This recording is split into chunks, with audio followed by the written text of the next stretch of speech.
नमस्कार दोस्तों, आज आप लोगों के बीच में महाभारत की अगली कड़ी कद्रु और विनीता की कथा तथा गरुड़ की उत्पत्ति कि उनका जन्म कैसे हुआ। उग्रश्रवा जी कहते हैं, शौनकादि ऋषियों, अमृत मंथन की यह कथा जिसमें उच्चैःश्रवा घोड़े के उत्पन्न होने की बात भी है, आपको सुना दी।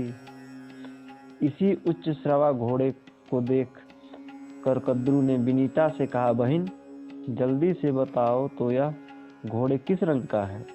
विनीता ने कहा, बहन यह अश्वराज श्वेत वर्ण का है, तुम इसे किसी रंग का समझती हो। कद्रु ने कहा, अवश्य ही यह घोड़े का रंग सफेद है, परंतु पूंछ काली है। आओ हम दोनों इस विषय में बाजी लगावें। यदि तुम्हारी बात ठीक हो तो मैं तुम्हारी दासी रहूं, और मेरी बात ठीक हो तो तुम मेरी दासी रहना। इस प्रकार दोनों बहनें आपस में बाजी लगाकर और दूसरे दिन घोड़ा देखने का निश्चय करके घर चली गई। कद्रु ने विनीता को धोखा देने के विचार से अपने 1000 पुत्रों को यह आज्ञा दी कि पुत्रों, तुम लोग शीघ्र ही काले बाल बनकर उच्चैःश्रवा की पूंछ ढक लो, जिससे मुझे दासी न बनना पड़े। जिन सर्पों ने उनकी आज्ञा न मानी, उन्हें उसने शाप दे दिया कि जाओ, तुम लोगों को अग्नि जन्मेजय के सर्प यज्ञ में जलकर भस्म कर देगा। यह दैव संयोग की बात है कि कद्रु ने अपने पुत्रों को ही ऐसा शाप दे दिया। यह बात सुनकर ब्रह्मा जी और समस्त देवताओं ने उसका अनुमोदन किया। उन दिनों पराक्रमी और विषैले सर्प बहुत प्रबल हो गए थे। वे दूसरों को बड़ी पीड़ा पहुंचाते थे। प्रजा के हित की दृष्टि से यह उचित ही हुआ। जो लोग दूसरे जीवों का अहित करते हैं, उन्हें विधाता की ओर से ही प्राणांत दंड मिल जाता है।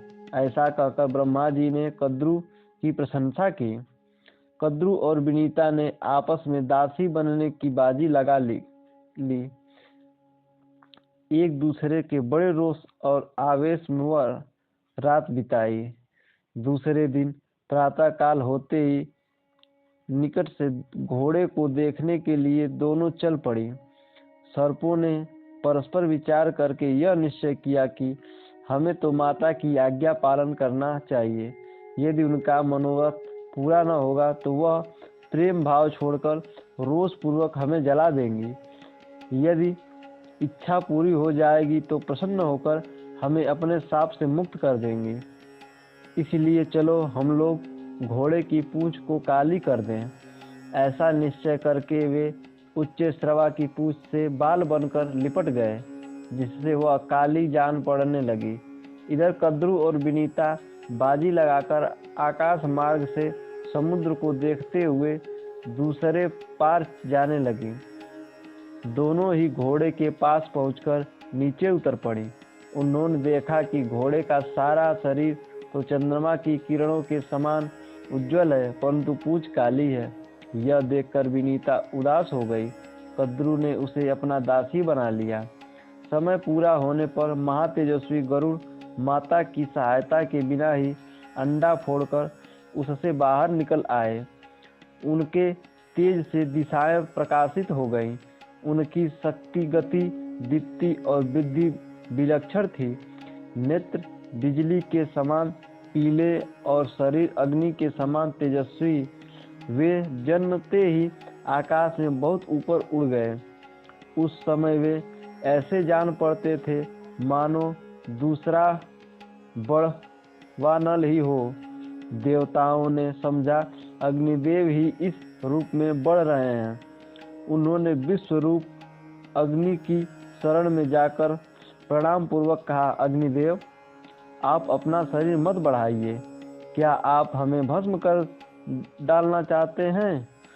देखिए देखिए, आपकी यह तेजोमयी मूर्ति हमारी ओर बढ़ती आ रही है।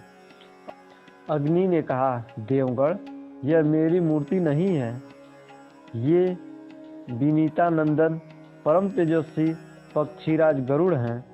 इन्हीं को देखकर हम लोग को भ्रम हुआ है।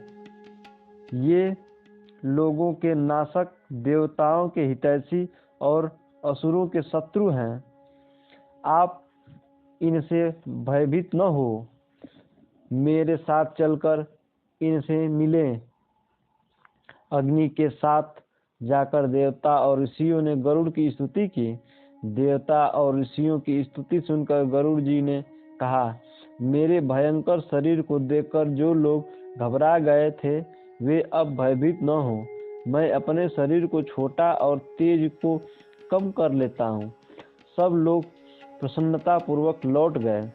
एक दिन विनीता अपने पुत्र के पास बैठी हुई थी।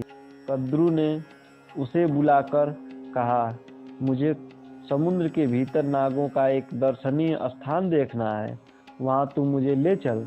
अब विनीता ने कद्रू को और गरुड़ जी ने माता की आज्ञा से सर्पों को अपने कंधों पर बैठा लिया और उनके अभीष्ट स्थानों में चले।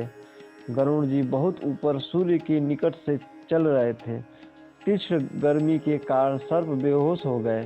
कद्रू ने इंद्र की प्रार्थना करके सारे आकाश को मेघ मंडल से आच्छादित कर दिया।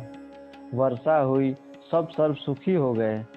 उन्होंने अभीष्ट स्थान पर पहुंचकर लवण, सागर, मनोहर वन आदि देखा, विहार किया और खूब खेल कूद कर गरुड़ से कहा, तुमने तो आकाश में उड़ते समय बहुत सुंदर सुंदर द्वीप देखे होंगे।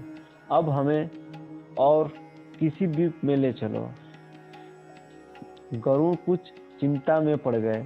उन्होंने सोच विचार कर अपनी माता से पूछा कि माँ, मुझे सर्पों की आज्ञा का पालन क्यों करना चाहिए?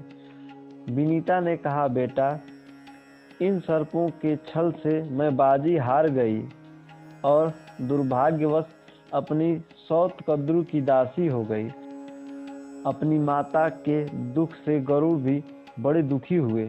उन्होंने सर्पों से कहा, सर्पगण, ठीक ठीक बताओ, मैं तुम्हें कौन सी वस्तु ला दूं, किस बात का पता लगा दूं, अथवा तुम लोगों का कौन सा उपकार कर दूं जिससे मैं और मेरी माता दासत्व से मुक्त हो सक जाएं।